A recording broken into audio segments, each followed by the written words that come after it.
नमस्कार दोस्तों, एक बार फिर से स्वागत है आप सभी का हमारे यूट्यूब चैनल में। दोस्तों, आज हम बात करेंगे भारतीय चित्रकला यानी कि इंडियन आर्ट, और ये हमारा स्टार्टिंग टॉपिक होता है।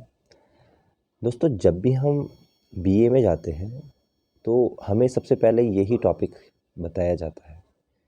तो बीए से लेकर यानी कि बीए से लेकर प्लस एमए तक जो कोर्स है हमारा, तो वो कोर्स मैं आपको पूरा देने वाला हूँ इसमें। क्योंकि जो बीए के विद्यार्थी होते हैं उन्होंने मुझसे कई बार कहा है कि सर हमें मतलब इस कॉलेज तो जाना पड़ता है पर वहाँ पर इतने अच्छे से क्लियर नहीं हो पाता है, और जो टीचर होते हैं तो वो भी मतलब इतना बताते नहीं हैं। तो कई बार ये हो जाता है कि हमने भी किया है, पर हमने ये किया है कि हमारी जो क्लासें होती थी उसमें मैडम लोग तो समझाते थे बीए में, या मैं एमए की बात करूँ, बट उसमें सबसे ज़्यादा हमें खुद मेहनत करनी पड़ती है। यानी कि आपको ज़्यादा से ज़्यादा क्या करना पड़ेगा, संघर्ष करना पड़ेगा, तभी जाके आपका जो आगे आने वाले एग्ज़ाम होते हैं, चाहे मैं एलटी की बात करूं या फिर मैं टीजीटी की बात करूं, यूपी में टीजीटी होता है, और अदर्स भी एग्ज़ाम है। यूपी ये हो गया आपका नेट जेआरएफ हो गया, केंद्र विद्यालय के आते हैं। कोई भी एग्ज़ाम हो, एनवीएस, तो आपको उसमें दिक्कत नहीं होनी चाहिए। ये आपको बेस बना के चलना पड़ेगा। सबसे बड़ी गलती करते हैं कि बीए में नहीं पढ़ते हैं और कहते हैं कि यार चलो बाद में हम तैयारी कर लेंगे, 1 महीना 2 महीने 3 महीने में तैयारी हो जाएगी। बट बिल्कुल भी नहीं होने वाली, पॉसिबल नहीं है, क्योंकि आपको अपना बेस क्लियर करना पड़ेगा। अगर आपका बेस क्लियर नहीं है तो आपका कोई भी एग्ज़ाम क्लियर नहीं होने वाला है। तो इसी के साथ आज का जो टॉपिक है उसे शुरू कर लेते हैं, और आपको अगर पसंद आता है तो जाके हमसे जुड़िए, है ना, टेलीग्राम में भी जुड़ना। तो आज की टॉपिक में हम बात करेंगे भारतीय चित्रकला या इंडियन आर्ट। देखो, भारतीय चित्रकला जहाँ पर नाम आ जाता है, यानी कि जब चित्रकला की बात होती है तो ये काफ़ी ज़्यादा प्राचीन है। प्राचीन मतलब जब प्रागैतिहासिक मानव यानी कि जब मनुष्य की शुरुआत हुई थी, चित्रकला का प्रारंभ उसी ने कर दिया था। तो क्या कह रहा है ये, पढ़ लेते हैं।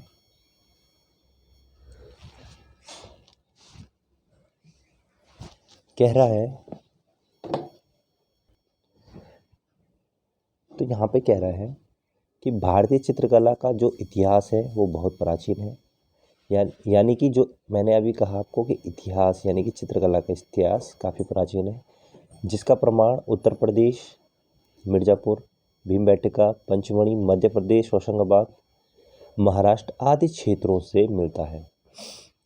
तो यहाँ पर आप समझे क्या कहने का मतलब है इसका, कि जो हमारा प्रागैतिहासिक कला थी, यानी कि हम कहेंगे जब स्टार्टिंग मनुष्य का जन्म हुआ था उस समय उसने क्या क्या काम किए थे।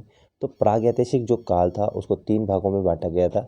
आने वाले चैप्टर्स जो प्रागैतिहासिक काल होगा उसमें हम आपको पूरा बता देंगे, थोड़ा यहाँ पे समझने की कोशिश कीजिए। तो जो प्रागैतिहासिक काल के जो केंद्र है, यानी कि केंद्र है कहाँ कहाँ पे मनुष्य रहा, क्या क्या उसने वहाँ पे किया, चित्र बनाए गुफाओं में, है ना, कंदराओं में, पहाड़ों में, जो भी चीज़ें हैं। तो उसके जो केंद्र है वो है आपके उत्तर प्रदेश, मिर्ज़ापुर, भीमबेटका, पंचमढ़ी, मध्य प्रदेश, होशंगाबाद, महाराष्ट्र। ये क्या है, प्रागैतिहासिक काल के केंद्र हैं, और यहीं पे मानव रहता था। और यहीं पे मानव ने क्या किया थे, रहकर चित्र बनाए थे। तो चित्रों के माध्यम से वो क्या करता था, शिकार करता था, और वहीं पे नाचता गाता सारी चीज़ें उसकी होती रहती थी। तो सबसे बड़ा कारण है कि वो चित्र बनाता क्यों था, तो अपने डर को दूर करने के लिए और शिकार करने के लिए, अपने जो जीवनचर्या है उसको चलाने के लिए। तो आगे देख लेते हैं क्या कह रहा है। इन चित्रों का समय प्रागैतिहासिक युग, अभी मैंने बात की थी, से लेकर 14वीं शताब्दी तक प्राप्त हुआ है। अधिकतर गुहा चित्र लाल, सफ़ेद, काला, नीला, पीला रंग आदि आदि मानव प्रयोग करता था। तो उसने यहाँ पर जो रंग है, अलग अलग प्रकार के रंगों का प्रयोग किया। यानी कि रंग का प्रयोग तो उसने किया पर वो सपाट माध्यम में रंगों को लगाता था, उसमें कोई उभारता देखने को नहीं मिलती है। और सबसे ज़्यादा उसने प्रयोग जो किया है वो रेखाओं का किया है, यानी कि जो रेखाएं होती थी वो काफ़ी ज़्यादा मोटी रेखाओं से क्या करता था, चित्रण करता था। और यहाँ पर लाल रंग की मैं बात करूँ तो इस लाल रंग को गेरू रंग भी कहा जाता है, कई बार गेरू भी आ जाता है क्वेश्चन में, तो इस बात को आप ध्यान रखिएगा। आगे कह रहा है वे अधिकतर पशु पक्षियों का शिकार, जानवरों की लड़ाई, गीत, नृत्य के चित्र मिले हैं। यानी कि यहाँ पर पशु पक्षियों के शिकार और जानवरों की लड़ाई, गीत और नृत्य, ये सब चीज़ें देखने को मिलता था। तो जितनी भी चीज़ें देखने को मिलेंगे तो इसके उसने क्या किया था, आदि मानव ने चित्र बनाए थे, तो चित्र यहाँ पे मिल जाते हैं।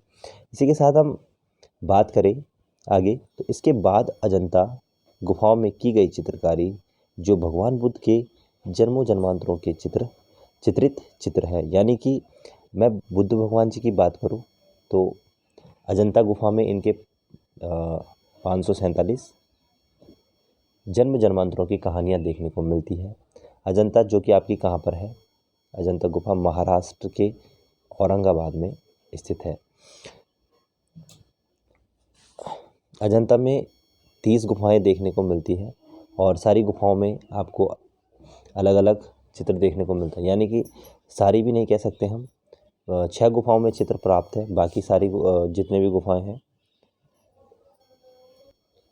तो 6 गुफाओं में अजंता में चित्र प्राप्त है। यानी कि पहली, दूसरी, 9वीं, 10वीं, 16वीं और 17वीं, ये 6 गुफाएं अजंता की, तो इनमें चित्र प्राप्त है। जब अजंता का चैप्टर चलेगा तो उसमें आपको अजंता का पूरा चैप्टर क्लियर करवाया जाएगा। यानी कि जो भी सेक्शंस हमारा नए आएंगे तो उसमें हम आपको क्लियर करवा देंगे। आगे कह रहा है और अजंता बौद्ध धर्म से संबंधित, यानी कि बुद्ध भगवान जी के वहाँ पर सारी घटनाएं देखने को मिल जाती है।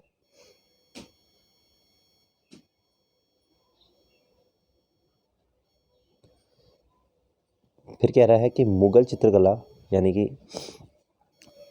मुगल जो चित्रकला है वो अपनी प्रसिद्धि के लिए विश्वविख्यात है। अब मुगल चित्रकला में भी क्या क्या हुआ था, तो मुगल चित्रकला यानी कि कहाँ से शुरू हुई है, जैसे कि आपके बाबर, हुमायूं, अकबर, जहांगीर, शाहजहाँ, औरंगजेब, तो सबके बारे में हम जानेंगे। और किसके काल में कौन सा चित्रकार था और किसने क्या किया, तो वो सारा हम मुगल सेक्शन जब हमारा चलेगा तो उसमें हम आपको बता देंगे। यानी कि विश्वविख्यात है, क्यों है, वो सारा कारण आपको वहीं पे बताया जाएगा। आगे कह रहा है कि भारतीय चित्रकला को 4 भागों में विभक्त किया गया है जो इस प्रकार है। अब देखते हैं वो 4 भाग हमारी क्या क्या है।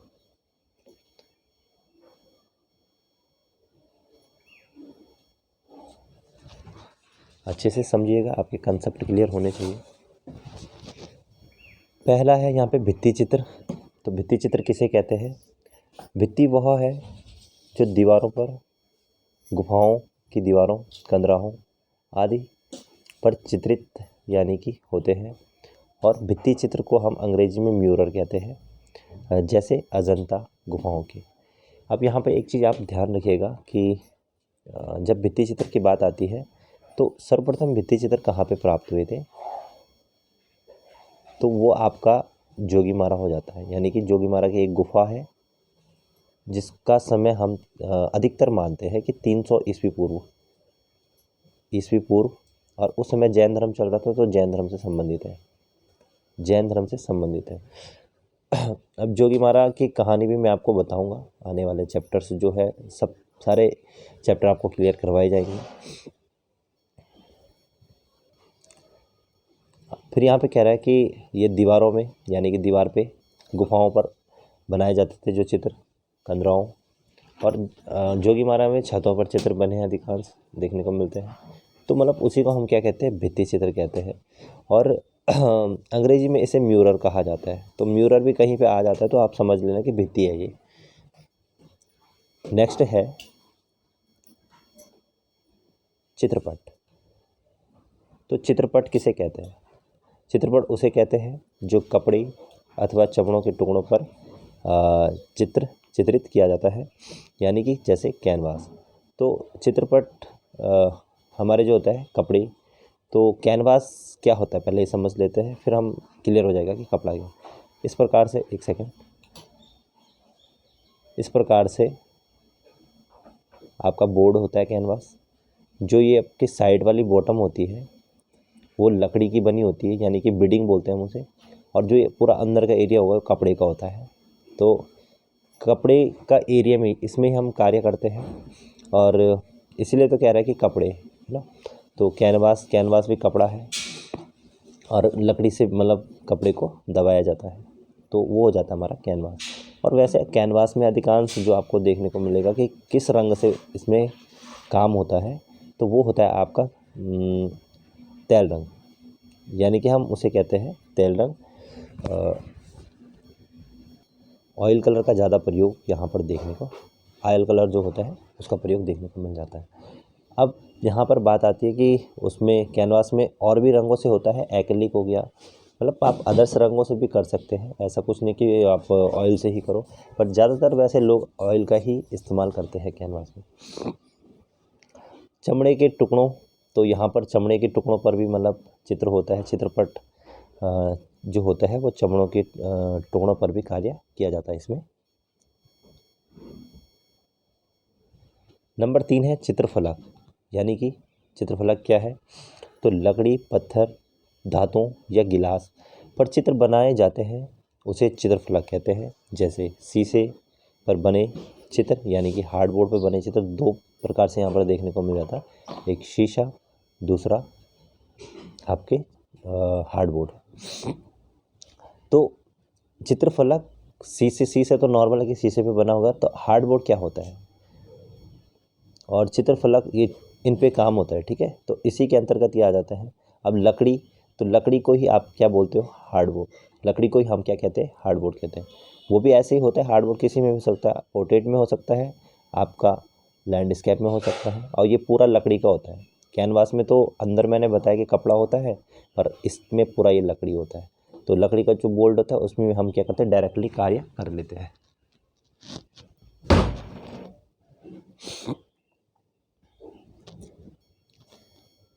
आई होप कि आपको अच्छे से समझ में आ रहा होगा, आपके कंसेप्ट क्लियर हो रहे होंगे। कोशिश करेंगे कि ज़्यादा से ज़्यादा आपको अच्छा बताएं। नंबर 4 है लघु चित्र, यानी कि लघु चित्र क्या है, कागज़ और पुस्तकों पर चित्र बनाए जाते हैं, उन्हें लघु चित्र कहते हैं। जैसे पाल, जैन, अपभ्रंश कंपनी के चित्र। अब देखिए यहाँ पर क्या कहना चाहता है ये, लघु चित्र के बारे में जब बात आती है तो सबसे पहले हम लघु चित्र की शुरुआत की बात कर लेते हैं। तो लघु चित्र की जो शुरुआत हुई थी, अगर हम शुरुआत की बात करें तो वो पाल शैली से हुई थी। तो यहाँ पे पाल है। इसी के साथ हम पुस्तकों की बात करें तो बड़ी बड़ी पुस्तक रहती थी, है ना, ऐसे प्रकार की, और उन पे भी मतलब कार्य किया गया है लघु चित्र में। जैसे ताड़पत्र, तो ताड़पत्र का प्रयोग सर्वप्रथम कहाँ पर हुआ, तो वो भी आपके पाल शैली में हुआ था शुरुआत। और पाल शैली का समय 7वीं या 8वीं संबंधित माना जाता है। और मैं आपको बता दूं जैन शैली, तो जैन शैली की मैं बात करूं तो ये जैन धर्म से संबंधित है। पाल शैली आपकी बौद्ध धर्म से संबंधित है, ठीक है। पाल शैली जो है वो बौद्ध धर्म से है, जैन शैली जो है वो आपकी जैन धर्म से है, और अपभ्रंश की बात करूं मैं तो ये वैष्णव धर्म से है, लिखने के लिए नहीं है, वैष्णव धर्म से है। तो सबके अलग अलग धर्म है। अब जैन शैली में क्या हुआ था बता देता हूँ आपको। जैन शैली में कपड़ा,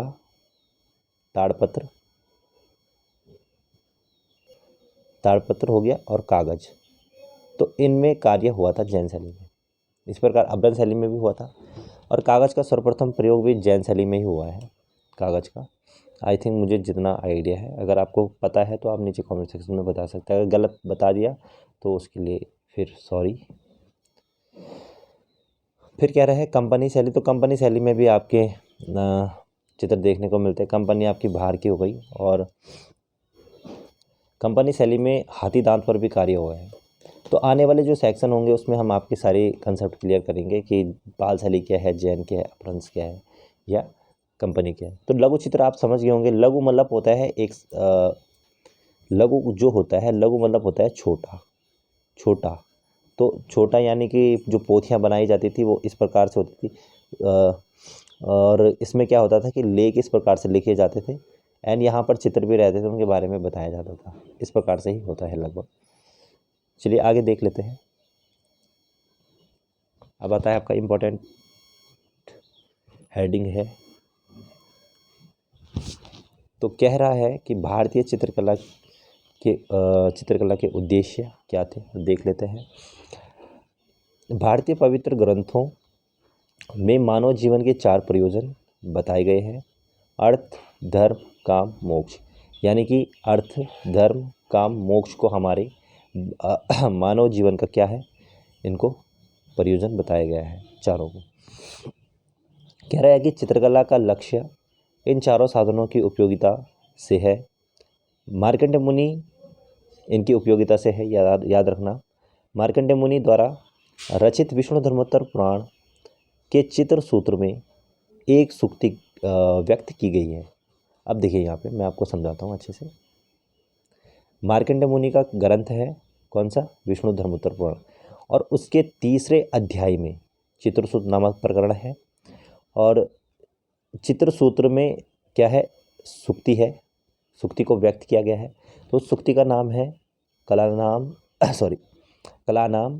परवर चित्र धर्म कामार्थ और मोक्षधम।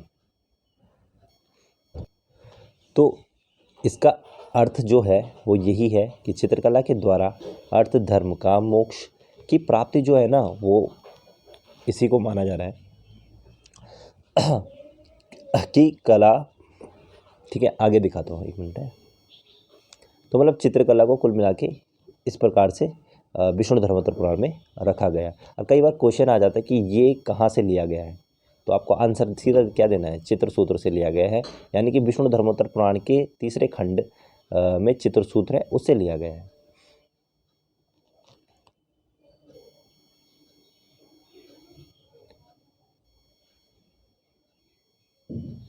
आगे कह रहा है कि कला मानव जीवन के संपूर्ण साधनों में महत्वपूर्ण स्थान रखती है। बिल्कुल रखती है। जो कला है वो मनुष्य के लिए बहुत ही ज़्यादा प्रमुख है, इम्पॉर्टेंट है। अगर कला नहीं है तो कुछ नहीं है, फिर मनुष्य का भी कोई फ़ायदा नहीं है यहाँ जीवन में रहने से।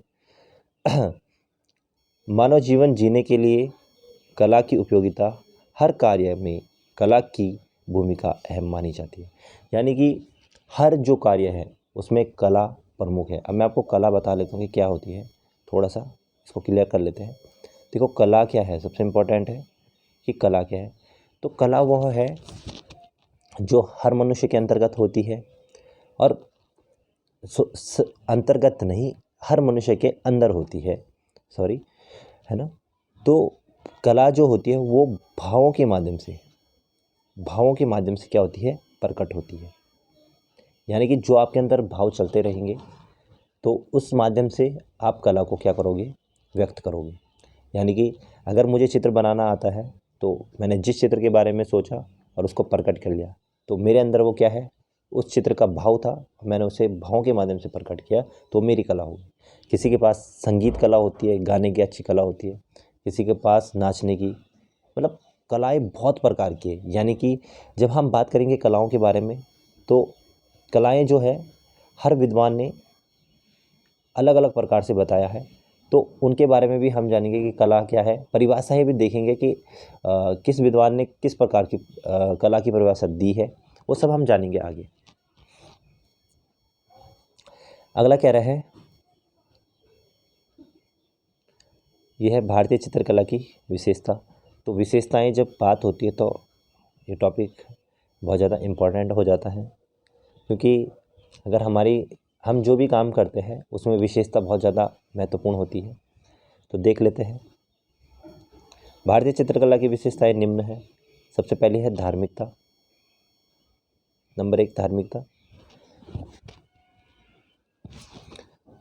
भारतीय कला का संबंध 3-4 हज़ार वर्षों से अपने आप को धर्म से सघन संबंध स्थापित करती है। इसी कारण धर्म, अर्थ, काम, मोक्ष को प्रमुख साधन बनाया गया है। ठीक है, तो मतलब जो भारतीय कला है उसका जो समय बताऊँ मैं 3-4 हज़ार वर्ष माना जाता है। और जब मतलब शुरू होने लग गया था समथिंग, तो ये अपने आप में क्या है, धर्म से जुड़ी है और सघन संबंध, इसका मतलब धर्म से सघन संबंध है, मतलब धर्म के साथ चलते हुए ये आ रही है। यानी कि हम कह सकते हैं ये धर्मनिरपेक्ष है भारतीय कला। आगे कह रहा है कि इसी कारण धर्म अर्थ काम मोक्ष को प्रमुख साधन माना जाता है। तो इसी कारण हमारा धर्म अर्थ को प्रमुख साधन माना जा रहा है। फिर कह रहा है कि इसके लिए इसीलिए भारतीय कला का जो जन्म है वो धर्म के साथ हुआ है। तो भारतीय कला का जन्म, क्वेश्चन बन जाता है कि किसके साथ हुआ है या किससे हुआ है, तो धर्म से हुआ, यानी कि धर्म से हुआ। पॉइंट नंबर 2, भारतीय चित्रकला की प्रमुख विशेषता कल्पना प्रियता है, यानी कि कल्पना इसमें ज़्यादा देखने को मिलती है। और प्रमुख विशेषता देखो क्या कह रहा है आगे, तथा इसके आधार पर भारतीय कला पल्लवित हुई। और इसी के आधार पर भारतीय जो कला है वो पल्लवित हुई है, कल्पना के आधार पे। फिर कह रहा है आगे, कल्पना का प्रमुख रूप वर्मा, विष्णु, महेश के चित्रों में दिखाई पड़ता है कि जैसे वो सृष्टि की रचना कर रहे हैं, इस प्रकार के चित्र देख लिए बन गए। मतलब जिस प्रकार की उनकी रचनाएं होंगी या फिर जिस प्रकार से उनकी सोच होंगी, जो भी चित्र बनाए गए हैं, तो उन्होंने उस कल्पना को किया है और वही क्या हो गई यहाँ पर चित्रों में दिखाई दे रही है और वो कल्पना प्रियता हो गई। अजंता में बौद्ध भिक्षुओं द्वारा बनाए गए चित्र गौतम बुद्ध की जन्म जन्मांतर की कहानी काल्पनिकता को दर्शाती है, यानी कि जो भी वहाँ पर चित्र बने हैं सब कल्पना को दर्शाता है। बुद्ध भगवान जी की जो 547 मैंने आपको जन्म बताए, वो सब कल्पना को दर्शाते हैं कि क्या क्या वहाँ पर देखने को मिलता है। पॉइंट नंबर 3 है प्रतीकात्मकता। भारतीय कला चिन्हों प्रतीक जैसे ओम, स्वास्तिक, चक्र, वृक्ष, मुकुट, सिंहासन, कलश, लक्ष्मी। देखो भारतीय कला में इम्पोर्टेंट प्रतीकात्मक भी आता है, यानी कि प्रतीक बहुत ही ज़्यादा प्रमुख है। और चिन्हों से ही हमें पता चलता है कि ओम, अब जैसे ओम की बात आती है यहाँ पे, तो ओम जो है वो हमारे हिंदू धर्म का प्रतीक है। और जब वेदों का जो उच्चारण होता है, यानी कि वेद जब बोले जाते हैं, तो सबसे पहले ओम को ही वहाँ पे मान्यता दी जाती है। ओम के हिसाब से ही हम मतलब वहाँ पे वेद पढ़ते हैं। ओम नमः शिवाय, जो कोई भी चीज़ हम करते तो ज़रा ओम लगाना पड़ता है, तो वो हमारे लिए क्या होता है, शांति का प्रतीक होता है, यानी कि हमें उसमें बहुत ज़्यादा शांति मिलती है। चक्र आपका विष्णु भगवान जी का है। स्वास्तिक जो होता है आपने देखा है, पर आपको समझ में नहीं आ रहा होगा शायद, इस प्रकार से होता है कुल मिला के। और ये जो होता है ये अत्यंत प्राचीन है, भारतीय संस्कृति में मंगल प्रतीक है, ये माना जाता है। इसका जो हम अर्थ मानते हैं ना, तो वो होता है आपका अच्छा या फिर मंगल। अच्छा मंगल, यानी कि जो स्वास्तिक है वो अच्छे के लिए प्रयोग किया जाता है। और ओम की तरह होता है ये भी, मतलब जैसे हमारा जो ओम है ना, तो हम बचपन में इसको ओम ही बोलते थे एक हिसाब से, ऐसा कुछ होता है। अब समझ गए होंगे मेरे हिसाब से, तो इधर के लिए होगा ये शायद, ऐसा कुछ। तो ये आपका क्या होता है, स्वास्तिक होता है।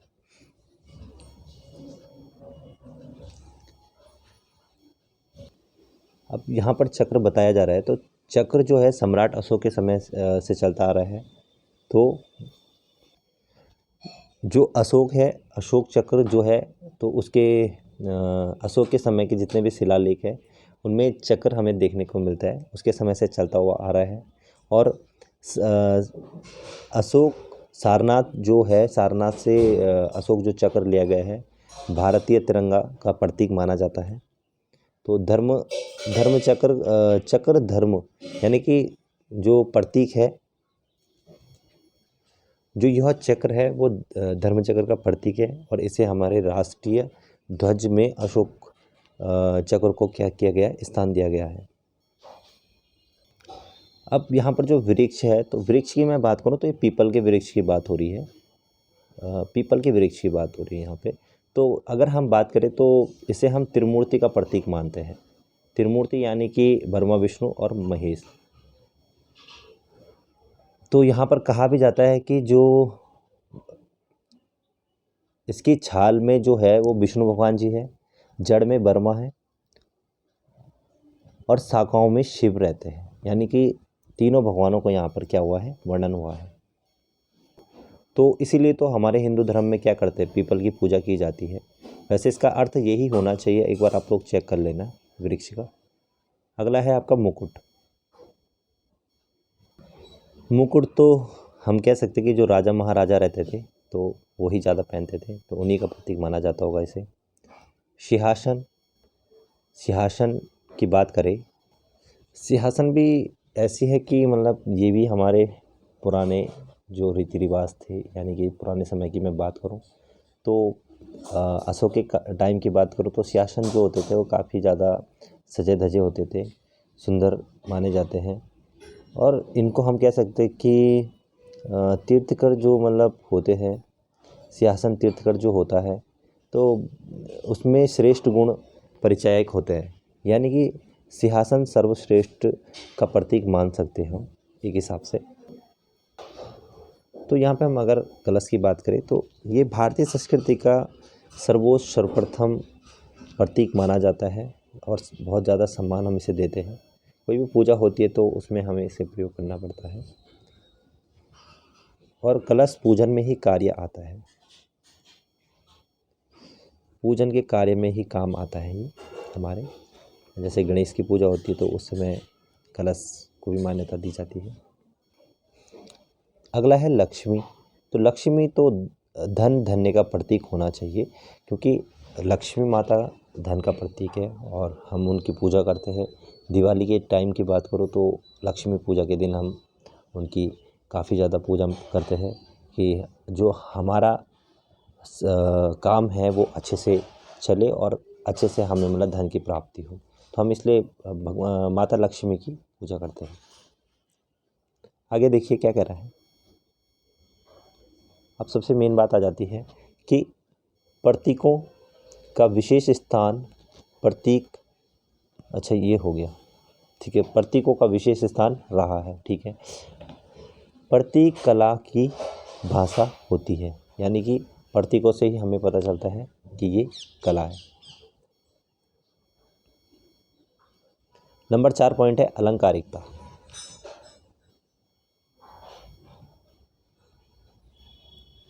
भारतीय कला अलंकारिक प्रधान है, यानी कि अलंकरण में आपको वही आ जाता है, अभी बताता हूँ आपको, पेड़ पौधे वगैरह, पत्ती लताएं, जो भी चीज़ें हैं। क्योंकि भारतीय कलाकार सत्यम शिवम के साथ सुंदरम की कल्पना की है। अभी यहाँ तक समझा देता हूँ आपको। तो भारतीय कला जो है अलंकारिकता है, प्रधान है, और भारतीय कला रेखा प्रधान भी है, ठीक है। रेखा यानी कि रेखा स्टार्टिंग से हम जो भारतीय कला में प्रयोग किया गया था तो रेखा का प्रयोग किया गया था अधिकांश। अलंकारिक में आपके पत्ती, फूल, लताएं, पशु पक्षी वगैरह ये सब चीज़ आ जाते हैं। और यहाँ पर एक बात आप याद रखिएगा कि भारतीय कलाकार सत्यम शिवम के साथ सुंदरम की कल्पना की है, और यही कथन भी दिया है कि कला सत्यम शिवम सुंदरम की अभिव्यक्ति है। तो वो आपके रविंद्रनाथ टैगोर थे, उन्होंने यह कथन दिया था कि जो कला है सत्यम शिवम सुंदरम की अभिव्यक्ति है। तो यहाँ पे कल्पना भी हो रही है। आगे कह रहा है, जैसे कमल के समान नेत्र, चंद्र के समान मुख, चंचू के समान नासिका। तो ये आपके अलंकार के अंतर्गत, अलंकारिकता के अंतर्गत आते हैं इस प्रकार से। फिर कह रहा है कि राजपूत मुगल चित्रों में हाशियों में फूल, पत्तियों, पशु पक्षियों का अलंकरण मिलता है। देखो अभी मैंने आपको कहा था कि राजपूत यानी कि राजस्थानी शैली, तो यहाँ पर भी आपके और मुग़ल शैली, इनके चित्रों में आपको देखने को मिलेगा हाशियों में फूल और पत्तियों, ठीक है, पशु पक्षियों का अलंकरण आदि सब कुछ देखने को मिलता है। यानी कि इसके अलावा मैं अजंता की बात भी करूं तो अजंता में भी आपके अलंकरण के रूप में कार्य हुआ है और काफ़ी अच्छा काम हुआ है। वहाँ पे भी अजंता को भी सर्वश्रेष्ठ कला मानी जाती है, वो भी भारत की। आगे कह रहा है 5वां पॉइंट देखिए, आदर्शवादिता। भारतीय चित्रकार यथार्थ की अपेक्षा आदर्श में ही चित्रण करता है। बिल्कुल आदर्श में करता है, सम्मान यानी कि सुंदर। वह जैसा देखता वैसा ही चित्रण न करके, थोड़ा क्लियर नहीं लिखा है, समझाने की कोशिश कर रहा हूँ। वह जैसा देखता वैसा ही चित्रण न करके जैसा होना चाहिए वैसा वो करने की कोशिश करता है। यानी कि जिस प्रकार से उसने देखा वैसे न करके उसको और अच्छा बनाने की कोशिश की है। जैसे राजा को आदर्श राजा के रूप में, प्रेमी को आदर्श प्रेमी के रूप में तथा बुद्ध को ज्ञान देने वाले के रूप में चित्रित करना कलाकारों की प्रेरणा स्रोत रहा है। यानी कि राजा को आदर्श रूप में जब उसने दर्शाया तो उसने ज़्यादा उसको दर्शाने की कोशिश की, उसने नॉर्मल राजा नहीं बनाया। यानी कि उसको आदर्श, राजा का काम क्या होता है, प्रजा को संभालना होता है, तो एकदम राजा को प्रजा के समान। प्रेमी को आदर्श प्रेमी के रूप में, यानी कि अगर हम किसी से प्रेम करते हैं तो हमें आदर्श सम्मान के साथ प्रेम करना चाहिए, ना कि उसमें कोई त्रुटि या फिर जो आजकल का प्रेम आप देख ही रहे होंगे इस प्रकार से रूप में दिखाया है। ठीक है, उसके बाद कह रहा है कि बुद्ध को ज्ञान देने के रूप में चित्रित किया गया।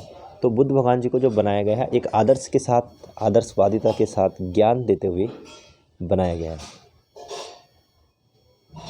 इम्पॉर्टेंट पॉइंट आ गया एक और, नंबर 6, रेखा तथा रंग। वेरी इंपॉर्टेंट, यही हमारी भारतीय कला जो है रेखा प्रधान है, मैंने बताया था।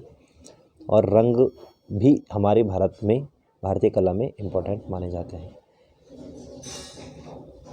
कह रहा है कि भारतीय चित्रकला रेखा प्रधान, अभी पॉइंट ये आ चुका है, प्रधान मानी जाती है। रेखा द्वारा गोलाई, परिप्रेक्ष्य सभी कुछ प्रदर्शित होते हैं। आकृतियों में सपाट रंग का प्रयोग किया गया है। यानी कि जो भारतीय चित्रकला है, बता दिया, रेखा प्रधान है, मानी जाती है। रेखा द्वारा गोलाई, तो गोलाई का प्रयोग भी वहाँ पर देखने को मिलता है। और परिप्रेक्ष्य, रेखाओं के द्वारा ही परिप्रेक्ष्य का भी प्रयोग देखने को मिलता है। यानी कि परिप्रेक्ष्य का मतलब है दूर की चीज़ों को दिखाना, नज़दीक की चीज़ों को दिखाना। यानी कि मैं अगर बात करूँ तो वहाँ पर भारतीय कला में परिप्रेक्ष्य उतना इम्पोर्टेंट नहीं बनाया था जब पहले जो मतलब चित्रकारी हुई थी। और परिप्रेक्ष्य का प्रयोग हमारे सबसे अच्छा आधुनिक में हुआ है। राजा रवि वर्मा, यानी कि उनकी पेंटिंग देखोगे आप, और भी पेंटिंग्स है आधुनिक में, प्रमुख पेंटिंग है। लैंडस्केप देखोगे तो परिप्रेक्ष्य का लैंडस्केप में बहुत ही अच्छा प्रयोग किया जाता है। दूर की चीज़ें धुंधली दिखाई जाती हैं, पास की चीज़ें आपकी डार्क दिखाई जाती है, फिर और पास की और डार्क, तो मतलब परिप्रेक्ष्य का काम वही होता है। फिर क्या रहा है आगे, तो इसमें देखने को मिलता है। और सपाट रंग, तो जो मैं प्रागैतिहासिक मानव की बात करूं या फिर मैं किसी और कला की बात करूं, सिंधु सभ्यता यानी कि कुछ और कलाओं की बात करूं, राजस्थानी की बात करूं, मुग़ल की बात करूं, तो यहाँ पर पहाड़ी की बात करूं, पहाड़ी चित्रकला की बात करूं, तो वहाँ पर रंगों को क्या किया गया है, सपाट लगाया गया, ओनली सपाट। यानी कि अगर मुझे यहाँ पर रंग भरना है तो इसमें सिर्फ रंग भरा गया है, जैसे लाल, तो उसमें कोई उभार नहीं है, यानी कि वो सपाट लगाया गया है, उसमें उभार नहीं है। तो सपाट का मतलब कुल मिला के यही होता है। अब यहाँ पर कह रहा है कि सपाट प्रयोग, ठीक है, प्रयोग किया गया है, किंतु अब देखो क्या कह रहा है कि सांकेतिक आधार पर है। यानी कि संकेत देते हुए दिखाया गया है कि ये कार्य हो रहा है। अब आदि मानव जो क्या करता था, जैसे किसी आदि मानव ने शिकार कर रहा है तो उसका क्या कर दिया, धनुष बन गया, तीर मार रहा है और क्या कर रहा है, किसको मार रहा है, जानवर को मार रहा है ना, ये जैसा जानवर है इसको मार रहा है, तो तीर से मतलब संकेत करते हुए दिखाया गया है कि रेखाओं के माध्यम से उसे दिखाया गया है कि संकेत कर रहा है। जिसके साथ ही अलंकारिकता, कलात्मकता, योजना आधारित है। यानी कि कला अलंकारिकता के बारे में मैंने आपको बता दिया, और कलात्मकता यानी कि जो कला से संबंधित है, यानी कि उसकी कला में प्रयोग किया गया है, कलात्मक की योजना उसमें देखने को मिल जाती है। पॉइंट नंबर 7, मुद्राएं। देखो मुद्राएं दो प्रकार की होती है, एक कॉइन्स हम बोलते हैं जैसे मुद्राएं। अभी हम बात करेंगे कि किस प्रकार की मुद्राएं, जैसे नृत्य वगैरह होती है, अलग प्रकार की हो जाती है, तो उसके बारे में हम बात करेंगे आगे। तो यहाँ पे मुद्राएं जो कह रहा है, तो मुद्राओं को हम भाव भी कह सकते हैं, यानी कि जो मुद्राएं हैं वो भाव दिखाती है। अभी हम बात कर रहे हैं उन मुद्राओं की जिसमें हमें नृत्य वगैरह या जो जिस प्रकार की मुद्राएं होती है उनको देखते हैं तो उसमें भाव देखने को मिल जाता है। भारतीय कलाओं में मुद्राओं का आधार भरत मुनि द्वारा रचित नाट्य शास्त्र था। यानी कि भरत मुनि ने कौन सा शास्त्र रचा है, नाट्य शास्त्र। तो वहाँ पर आपको मुद्राएं देखने को मिल जाएंगी। फिर कह रहा है कि अजंता शैली की मानव आकृतियों वो क्या करती है, अपनी भावपूर्ण नृत्य गुफाओं के कारण जगत प्रसिद्ध है। यानी कि अजंता में हम जब चित्रों को देखते हैं तो वहाँ पे भी अलग अलग प्रकार की हमें मुद्राएं देखने को मिलती हैं। जैसे पद्म पाणि की बात करूँ तो कई प्रकार की वहाँ पे मुद्राएं देखने को मिल जाती है अजंता में भी। वो आगे हम चलेंगे जब सेक्शन में तो आपको हम बता देंगे वहाँ पे। यहाँ पर आप खाली थोड़ा समझने की कोशिश कीजिए कि इस प्रकार से है। फिर कह रहा है कि मुद्राओं के द्वारा अनेक भाव सफलता से दर्शाए गए हैं। मुद्राओं के द्वारा ही मतलब भावों को अलग अलग प्रकार से दर्शाया गया है, जैसे ध्यान, उपदेश, क्षमा, त्याग, तपस्या, क्रोध, विरट।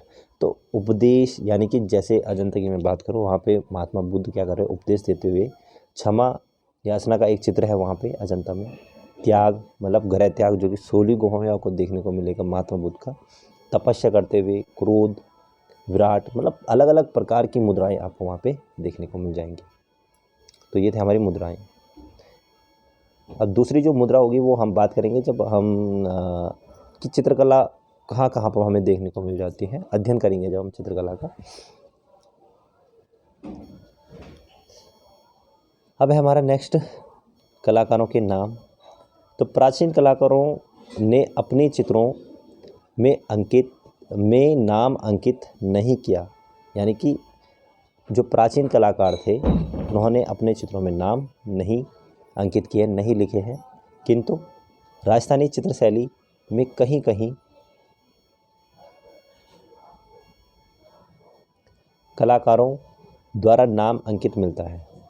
देखो राजस्थानी शैली में अगर मैं बात करूं तो जो नाम है वो कहीं कहीं देखने को मिल रहे हैं, यानी कि सभी में नहीं है चित्रकारों ने।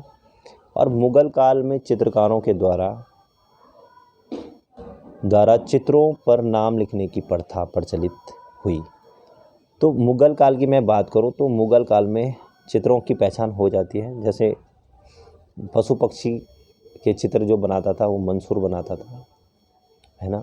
व्यक्ति चित्र जो है वो विशनदास थे, विशनदास तो वो बनाते थे। तो मुगल कला जब चलेगी तो मैं आपको बता दूंगा, उनके नाम भी दिखते हैं। तो जब जिसने चित्र बनाया होगा तभी तो इनका नाम आया है ना। तो किस शासक के समय किस चित्रकार ने काम किया वो सारा मुगल काल में देखेंगे। तो आज के चैप्टर हमारा यहीं पे समाप्त हो रहा है और आगे के सेक्शन में हम जानेंगे चित्रकला अध्ययन के स्रोत, यानी कि चित्रकला हमें कहाँ कहाँ देखने को मिलती है, किस किस में देखने को मिलती है ना। जैसे जैसे कि हो गया आपका ऐतिहासिक ग्रंथ हो गए, है ना, धार्मिक ग्रंथ हो गए, शिलालेख हो गई, प्राचीन खंडर हो गए, मोहरें, जो कि मोहरें हो गई, मुद्राएं हो गई, मतलब कॉइन्स की बात हम आगे करेंगे। अभी हमने मुद्रा यानी कि जो तरीके होते हैं अलग अलग, ध्यान मुद्रा वगैरह, तो वो हमने अभी पहचाना था कि किस प्रकार की मुद्राएं दो प्रकार की होती है। एक तो हमारे कॉइन्स हो गए, दूसरा हमारे कि जैसे कत्थक वगैरह हो गई, किस प्रकार की मुद्राएं हैं, क्या क्या वहाँ पे है, अलग अलग। जैसे बुद्ध भगवान जी की अलग अलग प्रकार की मुद्राएं, ध्यान मुद्रा, अभय मुद्रा हो गई, तो वो अलग हो जाता है, ये अलग है। तो आज की वीडियो हम यहीं पे समाप्त करेंगे और आई होप कि आपको आज का वीडियो पसंद आया हो। एंड आगे हम आपके जितने भी टॉपिक होंगे उनको भी क्लियर करने की कोशिश करेंगे और ऐसे ही आपको टॉपिक वाइज हम वीडियो देते रहेंगे। 40 मिनट की वीडियो है, ज़्यादा नहीं है, तो आप इसे अच्छे से समझिए। इस चीज़ को अच्छे से आप समझते हुए ये ध्यान रखिएगा कि अगर आपको एलटी क्लियर करना है तो आपको बेस अच्छा बनाना पड़ेगा, अपना बेस जो होगा उसको तगड़ा बनाना पड़ेगा। क्योंकि यहाँ पर एलटी में क्या होता है ना, जो पॉइंट होता है ना, पॉइंट से भी इंसान क्या हो जाता है, रुक जाता है। ठीक है, तो इस बात को आप ध्यान रखिएगा। 1 नंबर तो दूर की बात हो जाती है फिर। तो अगर इसको आपको क्लियर करना है तो अगर जनरल कैटेगरी हो तो कम से कम 80 से ऊपर आपको चाहिए, तो तभी जाके मतलब ये क्लियर हो पाएगा। कई बार एग्ज़ाम टफ आ जाता है तो फिर 70 तक भी आ जाती है। तो वो चीज़ें टफ या आपके इजी पेपर, वो क्या है, हमें वो नहीं देखना है, हमें देखना है कि हमें पढ़ाई कितनी करनी है अच्छे से। तो चलिए आज का वीडियो हम यहीं पे समाप्त करते हैं दोस्तों, फिर मिलते हैं एक नई वीडियो के साथ। तब तक के लिए दोस्तों, जय हिंद, जय भारत, जय उत्तराखंड।